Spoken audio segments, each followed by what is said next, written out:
আসসালামু আলাইকুম বন্ধুরা। আমাদের পেটের সমস্যা অনেকেরই এবং এগুলির জন্য বিভিন্ন কারণ আছে। তার মধ্যে আমাদের আসলে জীবনযাপনটা সঠিক মতন যখন না হয়, খাওয়া দাওয়া, ঘুম, তারপরে শারীরিক পরিশ্রম ইত্যাদি ইত্যাদি অনেক অনিয়ম আছে। কিন্তু আমরা জন্মের থেকেই তো আসলে পেট খারাপ নিয়ে আসি না, কিংবা হজম শক্তিহীনতা নিয়ে আসি না।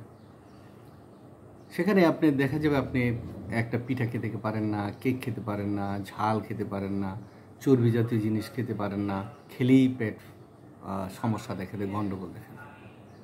অবশ্য এগুলিতে আমরা অনেক সময় খুব অসহনীয় পর্যায়ে চলে যাই, এবং এই যে একটা অসহনীয় পর্যায়ে চলে যাই, সেখানে খাওয়া একটা যে তৃপ্তিকর বিষয়, সেই জিনিসটা থেকে আমরা বঞ্চিত হই।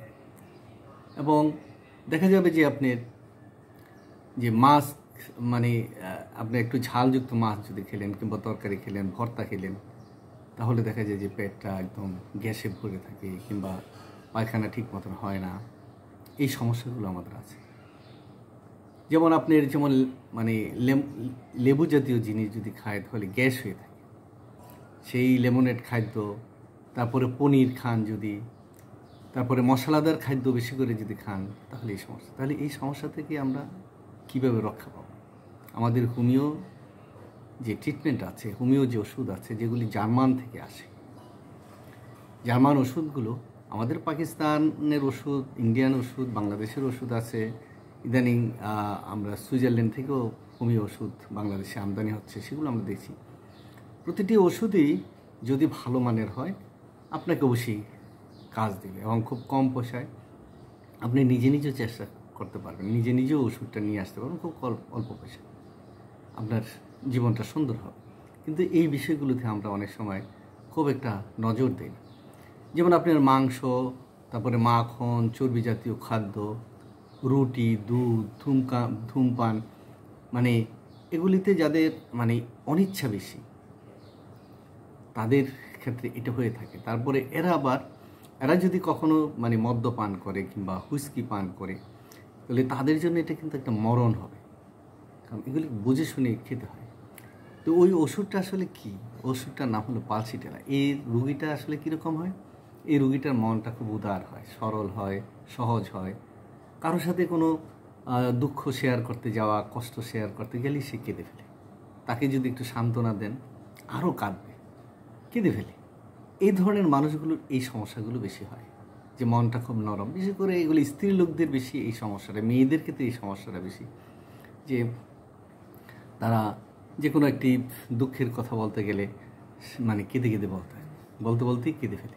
তাকে যখন একটু সান্ত্বনা দিবেন, আরও বেশি করে সে মানে মনে হয় যেন আরও ভিতর থেকে উতলে ওঠে। কিংবা অনেক সময় সান্ত্বনা আবার মানে যদি আপনি তাকে সান্ত্বনা দেন, অনেক সময় ঠান্ডাও হয়, অর্থাৎ তাদের মনটা খুব নরম থাকে। এই ধরনের মানুষগুলোর জন্য পালসিটেলা ওষুধটা খুবই ভালো ওষুধ, এবং এদের পেটটা একদম মানে ফুলে উঠবে, যেমন ফেটে যাচ্ছে এরকম হবে, চোখ দুটা লাল হয়ে যাবে, পা ফুলে যাবে। অনেক সময় দেখা যায় যে নিচের দিকে ধাক্কা মারবে। আর মেয়েদের যদি হয়, তাহলে সেখানে দেখা যাবে সেগুলোর সাথে যে মাসিক যে তাদের হয়, ঋতু হয়, কিংবা জরায়ুর যদি কোনো সমস্যা থাকে, তাদের ক্ষেত্রে এই সমস্যাটা বেশি হয়। তবে পুরুষের যে এই ওষুধটা কাজ করে না তা না, পুরুষেরও কাজ করে। যদি আপনার মধ্যে যে হজম শক্তিটা যদি দুর্বল থাকে, তারপরে মনে করেন যে এই ধরনের লোকগুলো যে আইসক্রিম কিংবা মিষ্টি জাতীয় জিনিস যদি খায়, তাহলেও দেখা যায় যে পেটের মধ্যে আপনার সমস্যা দেখা যায়। সেই জন্য আপনাকে অবশ্যই এই পালসিটেল ওষুধটা যদি আপনি খান, তাহলে দেখা যাবে যে আপনার পেটের যে সমস্যাটা আস্তে আস্তে দূর হয়ে যাবে, এবং আপনি একটু সুস্থ মানুষ। তখন যদি আপনি যাই কিছু খান না কেন, দেখা যাবে যে আপনি সুস্থ আছেন, কোনো রকম গ্যাস হবে না, ভালো থাকবেন। একবার ট্রাই করে দেখতে পারেন। 1 গ্রাম ওষুধ নিয়ে আসতে পারেন, কিংবা কোনো ডাক্তার কাছে যেতে পারেন। তো ডাক্তার কাছে গেলে নিশ্চয়ই আপনাকে এই ওষুধটা দিবেই, যদি আপনার স্বভাবটা এরকম নরম হয়, কোমল হয়। কারোর সাথে কথা বলতে গিয়ে যদি মনের দুঃখের কথা বলতে গিয়ে যদি কেঁদে ফেলেন, তাহলে দেখা যাবে যে এই ওষুধটা আপনাকে 100-এ 100 কাজ করবে। কারণ আমরা রোগীর স্বভাব এবং চরিত্র নিয়েও কিন্তু চিন্তা করি, এবং এই ওষুধগুলো যে পরীক্ষা হয়েছে, তাদের দেখা গেছে যারা নরম প্রকৃতির মানুষ, নরম হৃদয়ের মানুষ, তাদের জন্য পালস টিলার খুবই কার্যকর ওষুধ। ধন্যবাদ বন্ধুরা, ভালো থাকবেন।